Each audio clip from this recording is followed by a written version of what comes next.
Now, the Three Martini Lunch with Greg Corombos and Jim Geraghty. And welcome, everyone, to the Monday edition of the Three Martini Lunch, along with Jim Geraghty of National Review. I'm Greg Corombos of Radio America. All crazy martinis for conservatives today, Jim, and it's kind of appropriate since, as some folks on Twitter know, I had a little bit of a crazy morning dealing with our dedicated servants working for the government at the Department of Motor Vehicles this morning. First of all, welcome back to you. The Idea Summit, I take it, went well. Are you fresh out of ideas or full of ideas now? My ideas are spent, Greg. I used up. No, it was a really good time. Put up links to it on the Jolt. It was broadcast on C-SPAN. Got to moderate what a lot of people said was the highlight of two excellent days, and it's not just me bragging. Rich Lowry and Jonah Goldberg. They didn't quite go at it hammer and tongs, but it was two bright, really well-informed, really thoughtful guys going at it with very little held back over the issue of nationalism. Great fireworks, great bit, for everybody thinks, oh, conservatives all get along and it was all everybody marching in lockstep. No. That was, and it's great to see. And it was not, these are two guys who like each other a great deal, worked together for a long time. No animosity, just, very impassioned and argument, counter-argument, debate the way it should be. But I just said you had a rough morning, Greg, and every time when I first started seeing your tweets about this, I was hoping it was building up to a great April Fool's Day joke. Only if that were possible. No, we ended up getting a new vehicle because the old one died. So that was a whole process that could take up an entire podcast with a lot of interesting thoughts about car salesmen. But we decided to sell the old one, but didn't trade it in. So I'm taking in the tags. And in Virginia, if it's long enough before your next renewal of the old registration, you can actually get a refund. So I was going there to get money, not give money. And it was pretty sparsely attended. So I'm thinking, oh, well, this in and out, no big deal. They got 9 windows here. At least they say so on the screen. There's 8 that are visible, and then it just says window 9 over on the wall, and you can't see another window, so I guess it's in a parallel universe. And I'll give everybody one guess which window I got called to. So I did not end up... The Bermuda Triangle of windows. I did not end up in the, the in-between there with Stranger Things. Yes. Did not end up there. By the time I got up there, it was a very quick transaction. The lady was very nice. It was a very simple thing. It was over in a couple of minutes. But watching all these people go ahead of me, and most of them, as far as I could tell, were there to just renew their driver's licenses, which also should be a very simple, quick process. But it's interesting, once you go into the DMV, it's like everything starts going in slow motion, but you're not. As I tweeted out, it's like how Michael Jordan described the game once he became an elite player and everything just slows down and he could take advantage of things. And I said, it's just like that, except I can't dunk on anybody in this situation. And so my favorite part, Jim, is these people go up there for their several-minute driver's license reauthorization. And then when the transaction's over, these people behind the counter just act like they have gone through intense physical labor, and so they have to go take a lap around the place to just recover from having typed a few things on the computer.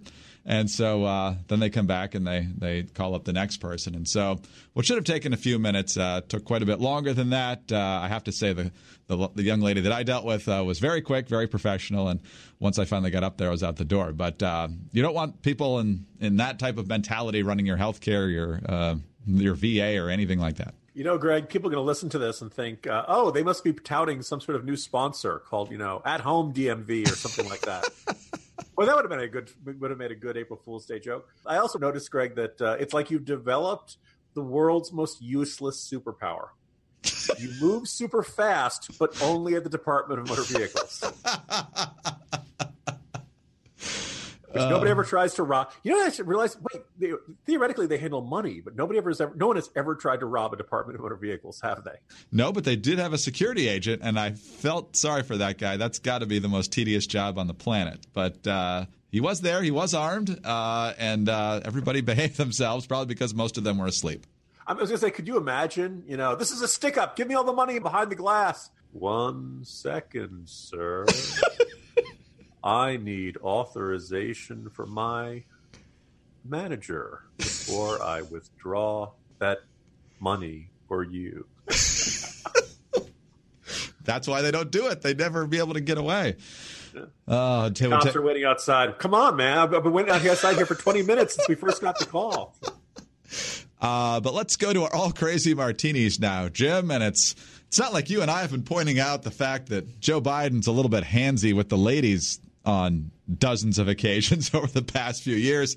One of our favorite pictures is with the biker in the restaurant, wherever that was, and the male bikers look at Joe Biden while he's got this lady on his lap. There's the Senate swearing in pictures from when he was vice president. There's the picture of him with the lady at the Christmas party.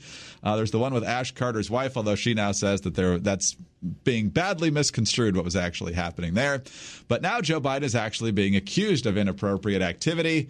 Not so much sexual harassment, but just being inappropriate by Lucy Flores, who is a Democratic lieutenant governor candidate in Nevada. She went on State of the Union with Jake Tapper and had this to say about why she came forward. I would say politics was definitely the impetus. The reason why we're having these conversations about Vice President Joe Biden is because he's considering running for president. And frankly, the reason why I felt so compelled to finally say something was because over the years, as this behavior was documented, as it was frankly dismissed by the media and not taken seriously, that conversation was not coming up in the discussions about whether or not he would, in a complete analysis of his history, of his record, as we go through the vetting process for all of these candidates, that important aspect was being left out. And not surprisingly, Jim, Democrats pouncing. Here's Elizabeth Warren. I read the op-ed last night, I believe, Lucy Flores. And Joe Biden needs to give an answer. Should he not run as a result? Look, that's for Joe Biden to decide. And Bernie Sanders? I have no reason not to believe Lucy. And I think what this speaks to is the need to fundamentally change the culture of this country and to create environments where women feel comfortable and feel safe. And that's something we have got to do. Amy Klobuchar also saying she has no reason not to believe Lucy Flores. So, Jim, the allegation is this happened in public. She was getting ready to introduce him. He was standing behind her and kissed the back of her head. And given all the pictures we've seen of Joe Biden doing similar things, I don't think anybody's going to dispute that this incident happened. The question is, Democrats have seen these pictures for years and never said a word. So why is it happening now? Yeah, I was going to say, I went back and forth on this, Greg. I originally said, here we go. Flores was a Bernie Sanders supporter the last cycle. Sanders is in it this year. Apparently, she also attended a Beto O'Rourke event. This apparently occurred in 2014. And you could say, well, wait a second. If this was such a serious issue, why didn't you come forward? Why didn't you say so at the time? In her account, she doesn't describe any, Mr. Vice President, please stop touching me like that. Which she would have been, and had every right to have said. Nothing in 2015, nothing in 2016, nothing in 2017, nothing in 2018. Here it is, we're now in spring of 2019. She comes forward in this essay and says, hey, we need to have a conversation about Joe Biden doing this. And at first I was like, here we go. It's a hit on Biden. But then you read through her essay and she makes a lot of the points that you and I and lots of other conservatives have been making for a lot of years, Greg, which was that, this is not the first time. We've all seen the cases in which Joe Biden, when he's in the presence of a young woman, just touches her in ways that seem a little too friendly, a little too intimate, a little too just a little too much that are not normal ways you would interact with someone who is a stranger. Hands on shoulders, rubbing, nose next to the ear, kind of snuggling. What are you doing, Mr. Vice President? We know you've cultivated this wacky, lovable uncle image for a lot of years, but stop touching her. Stop it. That's just back, But throughout 8 years of him being vice president, every time one of these things would happen, generally it would be conservative press who would notice and say, why is the vice president, why does his hand around her waist and inching up towards, upper cleavage land and things like that. And it would all, oh, you crazy, prudish conservatives. Good heavens. That's just Joe being Joe. Well, now it turns out, apparently, this was bothering some of the women. It's worth noting, by the way, that Ash Carter's wife has her own post up on Medium today. This is probably the most famous one. It's Biden's got his hands on her shoulders. He's behind her. It looks like he's kind of either whispering into her ear and or maybe nibbling on her earlobe. He's not doing that. And her whole thing is that this is one frame of a video. If you watch the whole video, it doesn't look quite so bad. She was not offended. She did not feel like this was him being reassuring on a big day for her. Look, some of these women who've had this kind of interaction with Joe Biden have no problem with it. They perceive it as him just being friendly in his golden retriever on steroids style of just being very touchy. Her observation that this was not treated as a big deal by the media. Now, you and I, at least I would put forth here, there's a very simple rule at work here. It's not if you're a Democrat, you get a pass. That's a little bit of an exaggeration. What it is if you are important to either the Democratic agenda or the progressive agenda, then you're protected. If you're expendable and if you can be replaced with another Democrat fairly easily, i.e.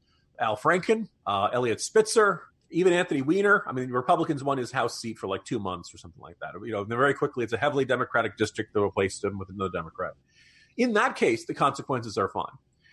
If Joe Biden had to address this issue during his vice presidency, that would have been a major embarrassment to the Obama presidency. And so I think there was kind of this collective attitude of everybody kind of either averting their eyes, not paying attention to it, laughing it off, kind of saying, this happens all the time. Oh, come on, lighten up, all this kind of stuff. And the things that would never be granted to a Republican figure who is touching people in that way. You see it in the way Ted Kennedy has been reevaluated after he passed away. You see it in the way Bill Clinton has been reevaluated in his actions of 1998 to today. Once you're no longer needed by the Democratic Party, then you're in trouble. But until then, you could be as protected as, the Lieutenant Governor of Virginia, maybe? Or, That's called foreshadowing, one of our other martinis today, Greg. Yes, absolutely. And just to put, I guess, more of a bad rather than crazy spin on this, Caleb Howe tweeting out this excerpt from Mediaite, quoting Lucy Flores. I don't know if this is from one of her interviews or from her essay, but she says, quote, "We're often pressured to keep our mouths shut about anything," she said. "We are expected to, quote, unquote, keep our dirty laundry to ourselves, and it's always in service to the party." She said that because Democrats have options, she doesn't feel pressured to stay quiet and just take one for the team, the way in which we're always asked to do, unquote. Yeah, there are a lot of ways you could take that statement, but it certainly suggests that this is not the first time something like this has either happened to her or people she knows, other young women in the Democratic Party. So it'll be fair to ask, just how often does this happen? And just who is asking who to, quote unquote, take one for the team and stay quiet about it and things like that. The other thing, I've been thinking about this a bunch, Greg. So that old saying, power is the ultimate aphrodisiac? Sure. I believe it was the infamous rugged, manly stud known as Henry Kissinger who famously said that. Do you ever notice that you never hear that quote coming from someone who is not powerful? Right. It's always the powerful guy saying power is the ultimate aphrodisiac. Well, do you ever think maybe this is just the way powerful people perceive themselves? Right? This idea that if you happen to be Vice President of the United States or president in the case of Bill Clinton, or a CEO or studio head, or if you're in some sort of powerful position, you're a powerful man, you just perceive other women as throwing themselves at you. That you just, you kind of, well, yes, I may look like an obese toad in the case of Harvey Weinstein or something like that. But, because of my power, women are attracted to me. Maybe they are, but maybe in many cases they aren't. What it is because of your power, they might be a little more reticent to object when you put your hand around or do something like that. So again, what is the lesson of this? First of all, Greg, I don't know about you. Do you ever have you see somebody, you haven't seen them in a while. Maybe it's a work associate. Maybe it's a friendship. Maybe it's in that kind of blurry area. You go in for the hug and all of a sudden you realize, oh, we're going to do the kissing on the cheeks thing. Oh, okay. Yeah. Mwah, mwah. That kind of, there's a reason, people are asking, keep your eyes open to how the person's reacting, right? If you're Vice President of the United States, or if you're anybody, if you don't know someone, there's probably not a good reason to come up behind them, rub their shoulders, put your nose deep into their hair, inhale deeply, according to Ms. Flores' account, and kiss them on the top of the head. Greg, at Radio America, is there a lot of kissing on the top of the head as a standard Monday morning? Hey, how was your weekend type reading? No, most definitely not. I'll tell you what, I've been in Washington for more than 2 decades now. I'm still not comfortable with that whole thing. There's not a lot of kiss going on in northern Michigan. And so that's still how I'm where my mindset is on that. So a nice handshake. It's like all of a sudden we became French overnight. A firm handshake, even a quick hug is fine, but that's a little much. I'm also having a hard time imagining Henry Kissinger hitting on anyone with that. Mr. President, the power is the ultimate aphrodisiac. I really liked your.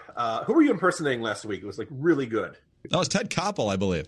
Koppel, there we go. Yeah, 2 figures I really don't want to think of in a romantic context. On to the bad martini. Oh, no, it's the second crazy martini. What am I talking about? CNN.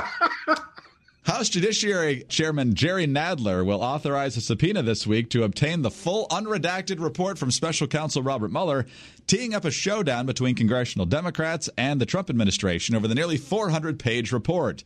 Nadler said Monday that he had scheduled a markup on Wednesday to authorize a subpoena for the Mueller report, as well as the special counsel's underlying evidence. The markup would give the New York Democrat the green light to subpoena the report, though Nadler has not said whether he would do so before Attorney General William Barr releases a redacted version publicly, which he is expected to do later this month. The committee will also vote to authorize subpoenas for 5 former White House staffers: Don McGahn, former White House counsel, Steve Bannon, Hope Hicks, Reince Priebus, and Ann Donaldson, whom Nadler says may have received documents from the White House relevant to the special counsel's probe. So, Jim, we're on April 1st. It's April Fool's Day, but these stories are real today, sadly. And so we're going to get a report from Barr here in less than 2 weeks.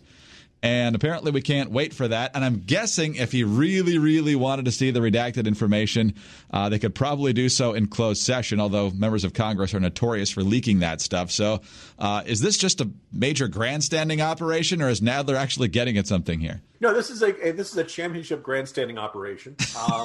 Nadler has an op-ed in the New York Times today, and this, what makes his statement championship grandstanding is in the entire op-ed, he never even mentions why Barr is still holding on to the report, still reviewing it, and what he's redacting, which seems like kind of an important aspect of this debate here, right? He's got to remove information related to grand jury deliberations, and he's got to remove anything that's got related to an ongoing investigation that could be referred to other offices, all the stuff sent to the Southern District of New York, et cetera. If you're Barr, you don't want to louse that up, right? You don't want to put stuff out there that's going to interfere with those investigations and those prosecutions. So, last week's Morning Jolt, I went through it. There's a reason prosecutors are not supposed to release stuff in grand juries, right? Grand juries are not the same as regular juries. Regular juries you've seen in 12 Angry Men, and maybe you've seen on Law and Order and stuff like that. At that point, they're trying to determine guilt or innocence. A grand jury's job is just to say, is there a sufficient evidence to charge this person with a crime? They're not in the business of guilt or innocence, which also means there's a situation of there's no defense attorney. There's no cross-examination of witnesses, right? It's not both sides of the story.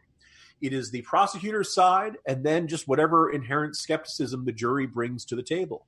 So because of that, it's not quite that same standard of threshold of truth, right? It's stuff that could be probably best described as an allegation, but not a proven fact. So there's a reason, this is right up there in federal criminal procedure 6E, which is, Attorney General William Barr laid this out in the letter. Under federal law, I have to take this stuff out. All right. Federal regulations. Didn't make it up. It's not something obscure. This is fairly standard, right? Late last week, I think it was either Thursday or Friday, Greg, I had written, it'd help if William Barr would release how many pages the report is. It's obviously not something that's going to be sensitive or something like that. Almost immediately as the Morning Jolt newsletter hit people's email boxes, word broke that it was more than 300 pages. Now, we don't know if that means it's 301 pages or close to 400 or what it is. Let's figure it's somewhere in that range. I'd like to think, by the way, Greg, it was my newsletter that made Absolutely. him. Yeah. Without question, sure. He trembles in fear.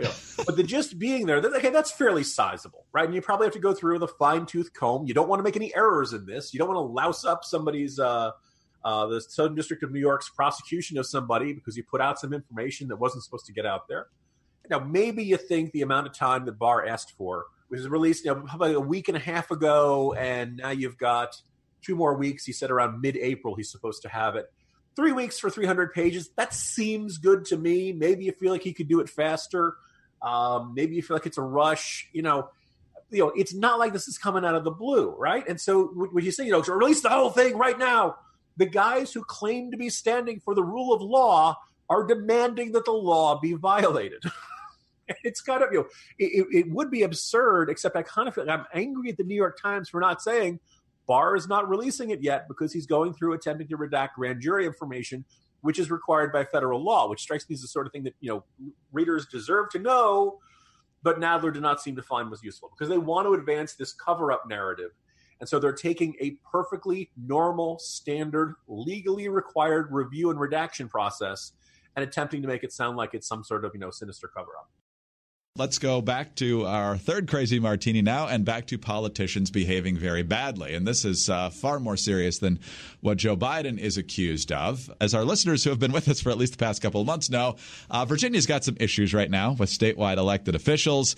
We've got two who admit using blackface, although one says he's not the one in blackface in his yearbook picture. He's also not the one under the Klansman hood. That's the Governor Ralph Northam, who is still on the job, as Jim points out today, without providing any context for who is in that picture.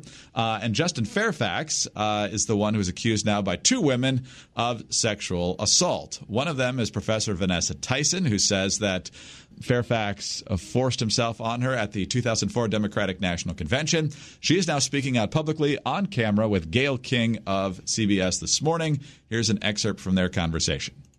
What do you want to happen to Justin Fairfax? Why are you coming forward?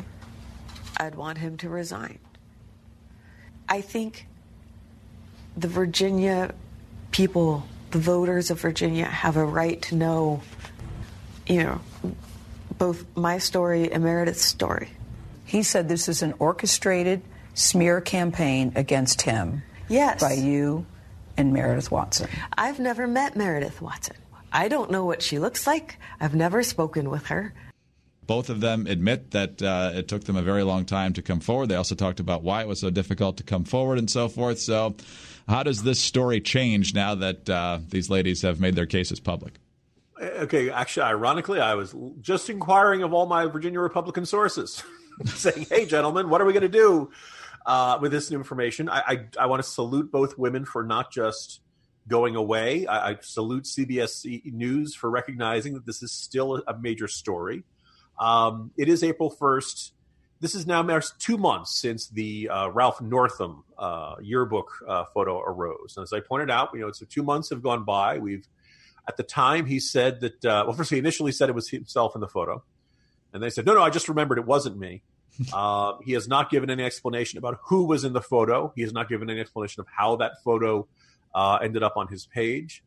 It is not clear that, he said at one point he was talking about using facial recognition technology to see who was in blackface. None of that's ever, we've got no further answers.